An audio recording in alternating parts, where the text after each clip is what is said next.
من أخت فضات مع أختها لسبب غريب. الشاب ذبح الزوجة ديالو حيت كان شاك فيها. هاد تيك توكرز تحاولوا المجرمين.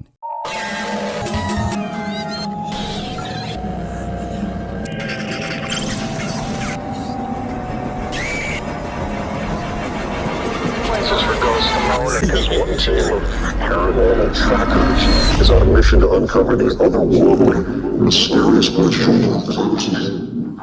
غادي نبدا بأول قصة.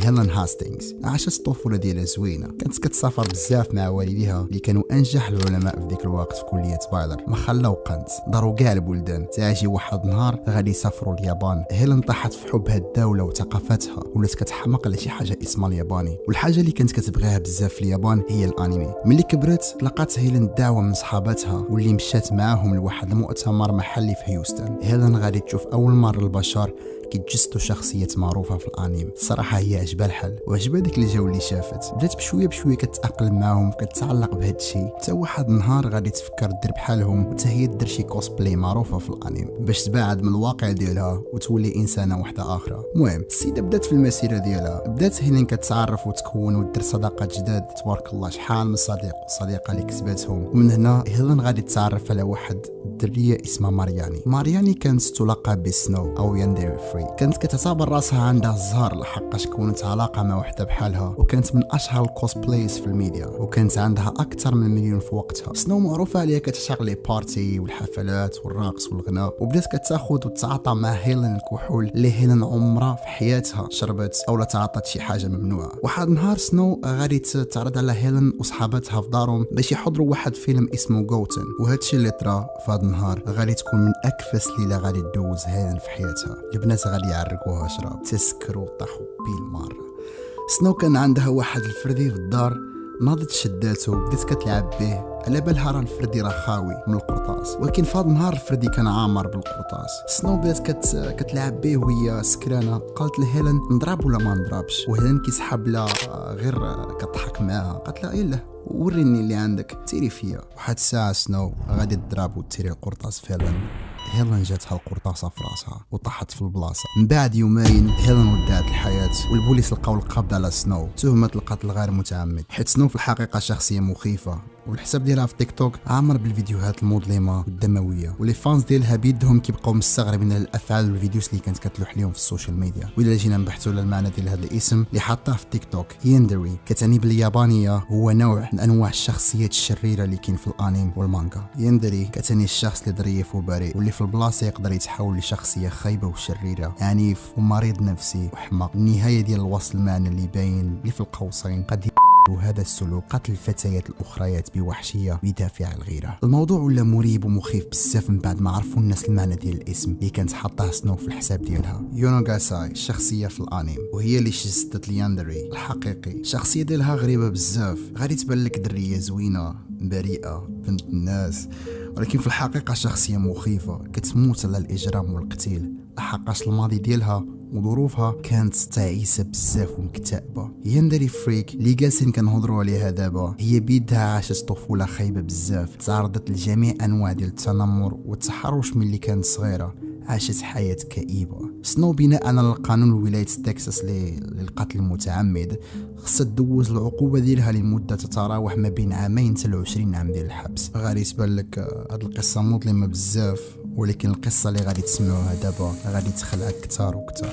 كلير مينر من البداية ديالها كانت كتنشر فيديوهات عشوائية في التيك توك، كانت كتجيب مشاهدات زوينين، وكان عندها ما يقارب ل 22 ألف ديال المتابعين في حسابها. هي الأخت الصغرى اللي في العائلة، اللي العمر ديالها 14 سنة، وعندها واحد أختها كبيرة سميتها هيلين هي، واللي كانت عندها 19 سنة. هيلين كانت مسكينة من ذو احتياجات الخاصة، يعني ما كانتش كتقدر تزيد أو لا تنوض بسبب الإعاقة ديالها. هيلين دوزت حياتها الأغلبية في الكرسي المتحرك، كانت كتحتاج العناية المستمرة دايما. عائلتها ما كانوش سامحين فيها وكانوا كيعتنيو فيها اكثر من كلير. بالحق كلير الصغيره ديال الدار كانت الحمد لله كتمتع بصحيحتها وما ناقصه الحمد لله حتى شي حاجه، ولكن من داخل ديالها بدات كتحس بشي حاجه ناقصها، اهتمام اهلها فيها. بدات كتحس براسها ان والديها هاملينها وانها مجرد تكمله في الدار غا باش تساعد اختها اللي مريضه. كلير كان عندها شي افكار غريبه وخايبه، كانت كتشوف ان هيلين اختها طاغيه، دات منها كلشي. مع الوقت الامور بدات كتسوء.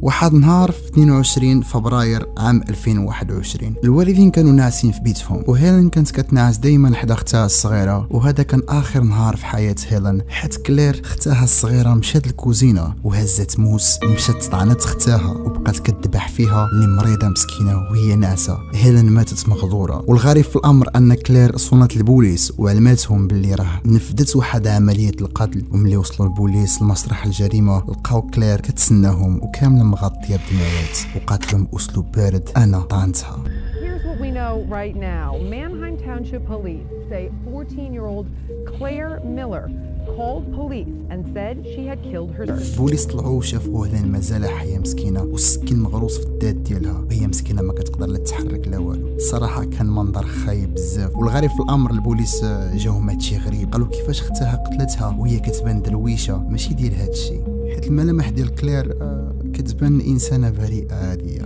تم الحكم على كلير بالسجن رغم انها من مورا ما تنشرت القضيه ديالها زادوا عندها الناس في تيك توك مباشره. تيك توك غادي يبان لها الحساب ديالها. البشريه ولات كتمشى على المظهر وصافي. انا اللي قهرني في هذه القصه هي اختها مسكينه اللي مريضه، اشنو ذنبها؟ ووالديها اللي كانوا خصهم ما يفرزوش كيما كيتعاملوا مع هيلين، خصهم يتعاملوا حتى مع كلير بالمزيان باش ما تحس بواحد النقص من داخل ديالها. جين كيد او علي ابو لبن. علي تيك توكر كبير قريب ل1,000,000 متابع، وكان كيقدم تمثيل شخصيات معروفه في افلام هوليوود بحال جون ويك وجوكر باسلوب كوميدي. كانت مراته كتبغيه بزاف وكانوا ثنائي صراحه مميز، تزوجوا كونوا عائله وعايشين حياتهم بخير وعلى خير. هادشي كانوا كيبارطاجيوه مع المتابعين في مواقع التواصل الاجتماعي انهم كوبل ما خصهم حتى شي خير وعايشين بخير. ولكن اللي خلف الكواليس حاجه اخرى. من مورا ما رحلوا لمدينه اسمها سانتياغو الامور كانت غادا مزيانه، حتى واحد النهار انا فتحت كونت هي في تيك توك، حتى هي ناضت كتلوح فيديوهاتها مع صحاباتها والناس اللي كانت كتصور في حفلات اللي كانت كتمشي لها. ولكن من بعد علي اكتشف ان بدات كتبدل وبدا كيلاحظ ان صحابات انا بداو كيعمروا لها في راسها عليه هو، وكانت دايما كتمشي تسهر معاهم وهامله عليه. السيد ما عجبوش الحال نهائيا حيت ولا كيكره شي حاجه اسمها الصحابات، وعاد عليه عصبي بزاف. انا كنت كتكره تصرفاته حيت كنعرف باللي صحاباتها باغيين يوصلوا شي حاجه خايبه بزاف. علي ولا كيبغي يسيطر عليها وعلى قراراتها، وانا ما بقاتش كيعجبها هادشي، ولات كتحس براسها مسجونه معاه. Diego, for what? So you can run to your friends? You're not even an American citizen. I brought you to this goddamn country. واحد نهار علي رجع للدار اكتشف ان هزت بنتها وخرجت ما ولات، وعلي تعصب بزاف وقلب الدار رونها كامله. من بعد علي شك باللي انا تقدر تكون كتخوني، الثقه ديالو فيها انهدمت نهائيا. علي كان داير واحد الحاجه واللي هي كان عامل واحد تطبيق تجسس في الطابليت ديال بنته باش يعرف ويسمع شنو كاين. صافي علي خرج وخلى ديك الطابليت تما. من مورا ما رجعت انا للدار لقات الدار كامله مرونه. شدت اتصلت بواحد الصديق ديالها اسمه لانيت، كتعرفهم شحال هادي يعني قبل ما تزوج بعلي، باش يجي يعاونها ويخملوا ويجمعوا ديك الروينه اللي في الدار. علي هنايا غيدخل وغيفتح ديك ابليكاسيون اللي دار باش يتجسس. سمع كلشي وسمع الصوت ديال الصديق ديالها كيضحك معاها وهو في دارو. وفي هاد اللحظه علي زغبو الشيطان وتعصب مرة. علي ديجا كان دوز الجيش وكيعرف كيفاش يتعامل مع السلاح، وعنده واحد السلاح دايما كان كيديه معاه ما كيفارقوش. غير ملي سمع الصوت ديال خونا مشاو هز السلاح ديالو ومشى نيشان للدار. انا والصديق ديالها جالسين في الصالون كيدويو جالسين مجمعين كيضحكوا. علي فتح الباب وهز السلاح على الصديق ديالها وبدا كيتيري فيه بالقرطاس بلا رحمه بلا شفقه. انا في ديك الساعه بقوت الخوف، بدات كتغوت بحر الجهد ديالها، حست بتأنيب الضمير حيت الصديق ديالها مات بسببها. علي ناض خلا فيها حتى هي وقتلها في البلاصه. كانت النهايه مأساويه وخايبه لهاد الثنائي. شكون اللي كان كيقول باللي علي غادي يقتل مراته؟ مع العلم كان له واحد الفيديو ديالو في تيك توك كيتكلم على مراته كيعبر المشاعر ديالو ليلى. And I don't think I ever will. And I'm not saying that because it's cliche. I'm saying that because no one's ever moved me the way that you do. من بعد ما ارتكب هذه الجريمه اتصل بمو واعترف له وعاود لها شنو دار، وعيط عاوتاني للبوليس قال لهم باللي انا راجع للدار لقيت واحد جوج مقتولين. من بعد قال لهم انا خصني نمشي، وهنا ننهى المكالمه ديالو. الا عجبتكم هذه الفقره كتبوا لي في التعليقات. الا بغيتوني نهضر على اليوتيوبرز بلاص تيك توكرز هذه المره هذه خلوا لي تعليقاتكم تحت الفيديو.